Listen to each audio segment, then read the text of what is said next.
The SEC thinks NFTs are securities, and they have sent a Wells notice to OpenSea, the largest NFT marketplace.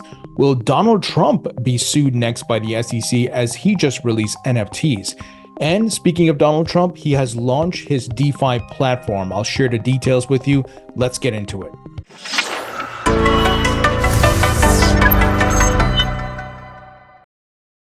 Hey everybody, welcome into the Thinking Crypto podcast, your home for cryptocurrency news and interviews. I'm your host, Tony Edward. On your way in, please hit that subscribe button as well as a thumbs up button and leave a comment below. If you're listening on a podcast platform such as Spotify or Apple, please leave a 5-star rating and review.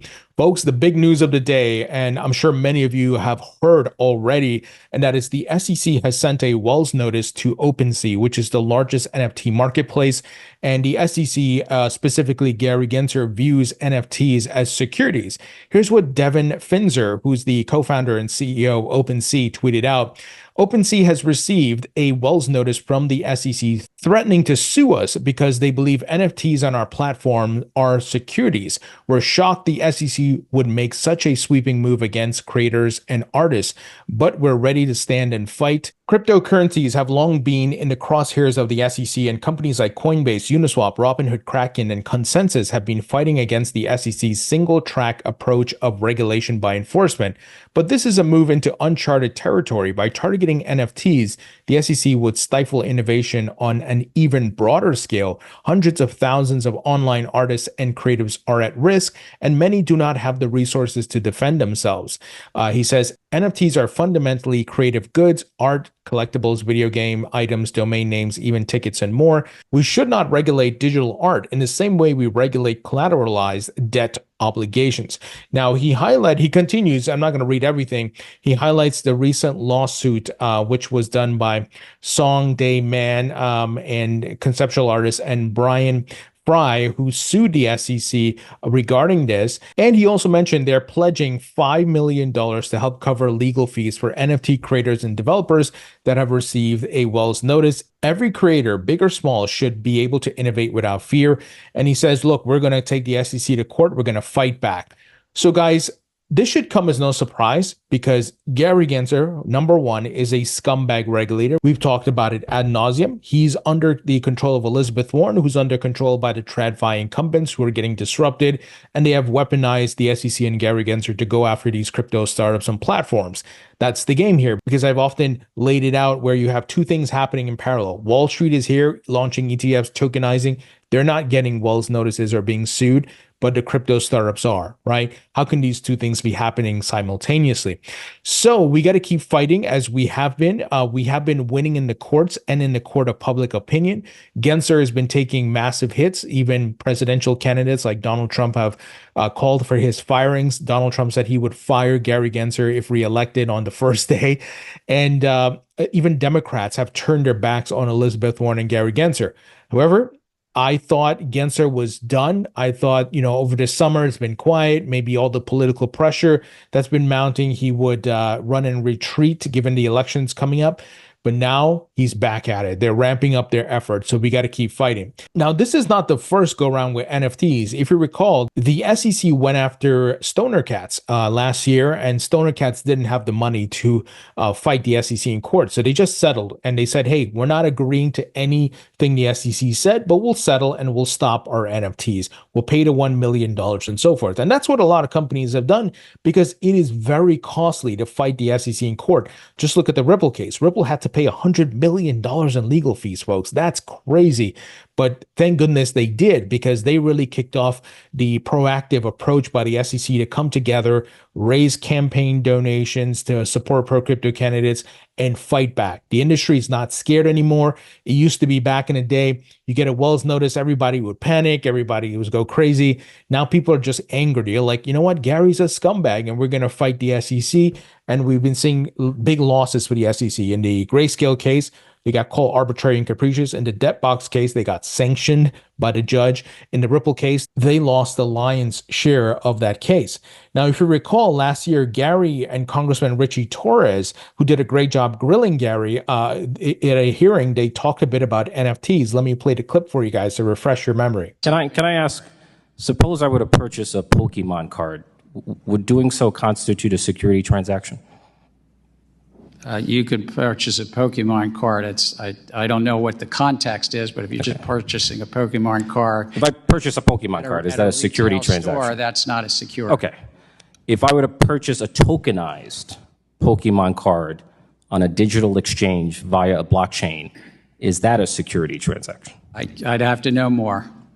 Okay, so for you, the process of tokenization is what transforms a non-security transaction into a security transaction? Look, if the investing I thought you were technology neutral. If the investing public is anticipating profits based upon the efforts of others and they're exchanging funds, that's the core. I see my time has expired, so. So there you have it. See, Gary is saying that anything on the blockchain is a security, which is ridiculous, right? So I can't put a comic book or a baseball card on the blockchain.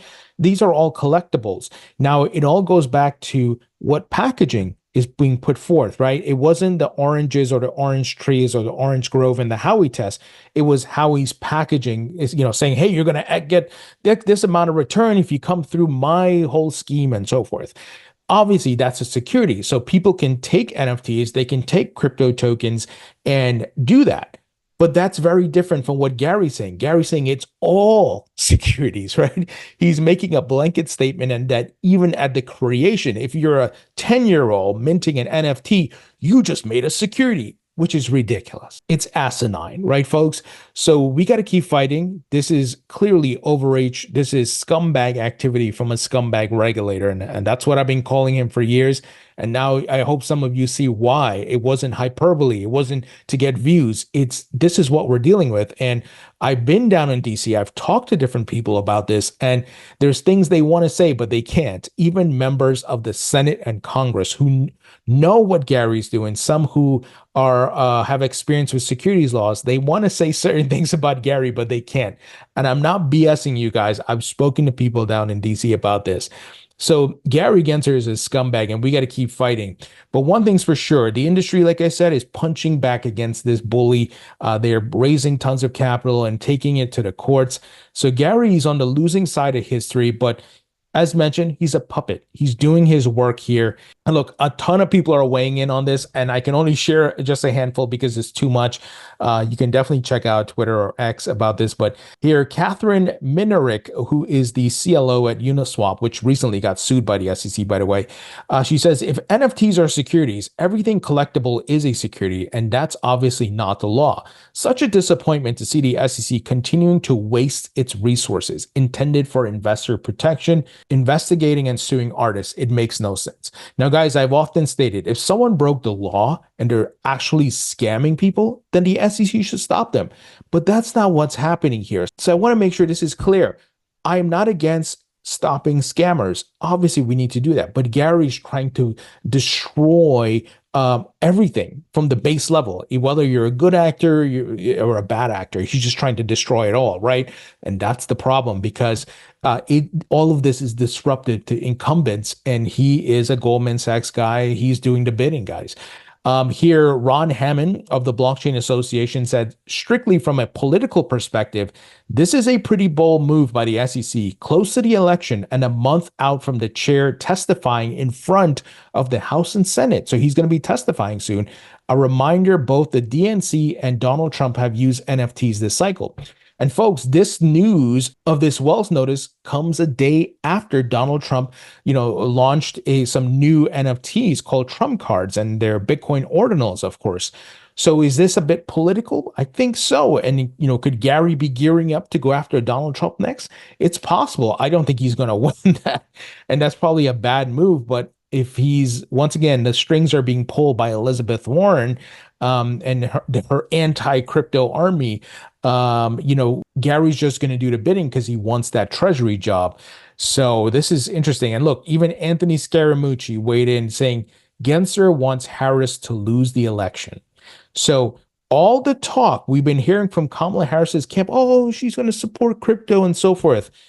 This is what we get. And I tweeted out today at Kamala Harris and so forth. I said, if she and Biden does not stop this nonsense, because they're in power, they have control over Elizabeth Warren and Gary Gensler, then we as the industry are not going to believe one single word from her, because it's all full of lies, because the actual proof of what's happening under Democrat control is Gary Gensler's attacking this industry. And we have not heard one word out of Harris. So it's pretty pathetic what's happening. And look, I give kudos to the Democrats who have supported crypto, who helped pass the FIT 21 bill out of the House, who helped to repeal SOB 121 in the House and Senate, those who have organized crypto for Harris. But until action is taken, this is all a dog and pony show from Kamala Harris's camp. And Donald Trump is leading in this category. There are other issues, obviously, in this election, but we're just talking about crypto. Kamala Harris is losing this issue, and she's going to lose a lot of money, and she's going to lose a lot of seats for a lot of the Democrats, because we have seen so far, guys, that many of the anti-crypto people, those who have aligned with Elizabeth Warren, have lost on Super Tuesday, have been losing in the primaries. And there's a war chest of $200 million raised by the crypto industry to support pro-crypto candidates, whether they're Republicans or Democrats, but we know they are vastly Republicans. So Kamala Harris is playing a dangerous game here with this clown, Gary Gensler. Now, Eleanor Terra is reporting that Commissioner Hester Peirce says she partly blames herself on how the commission has interpreted the Howey test when it comes to crypto. Here's a quote: "I blame myself in part for that. Something I could have done differently is help bring more legal clarity. It's a cautionary tale for other regulators. I think we've got a lot of work to do both at the SEC and in the industry." So this was from a Twitter Spaces, but I don't think she's right here. I think she did her part. She put out a lot of recommendations for crypto regulations clarity. She's been working with the industry. Obviously, she can't say that Gary Gensler, this whole thing has been political, controlled by Elizabeth Warren. That's something she can't say, but we know it's true.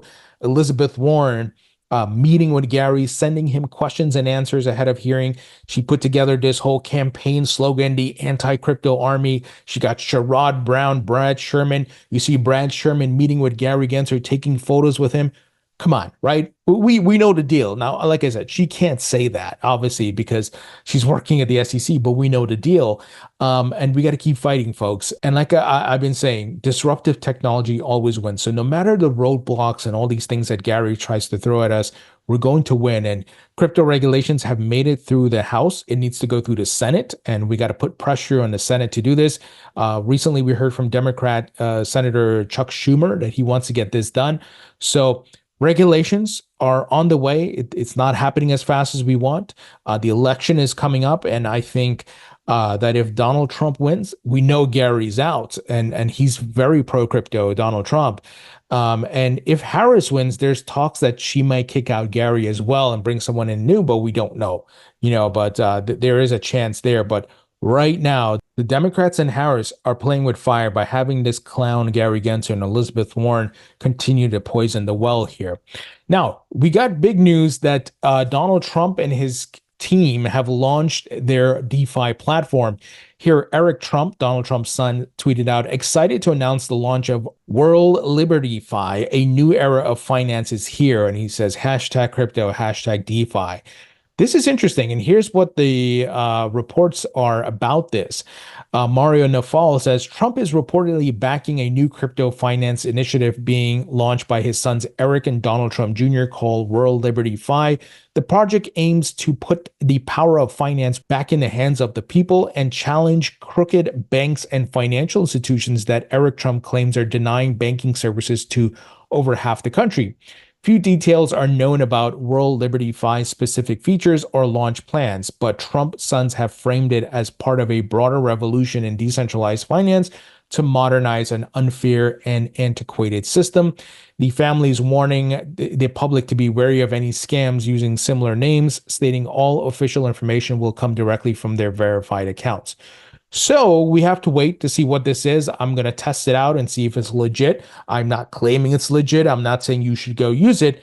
I need more details, but this is big from an adoption standpoint, even if you hate Donald Trump, right? I'm not here to tell you who to vote for. I'm just delivering the news, but this is big. Crypto's getting mainstream adoption. It's become ubiquitous, as I've been saying. It's appearing in TradFi, politics, pop culture, society, and so forth. So Very bullish news. Now, guys, quick word from our sponsor, and that is VeChain. VeChain is one of the top enterprise blockchains out there. Many brands and companies are using VeChain to build Web3 and decentralized app ecosystems.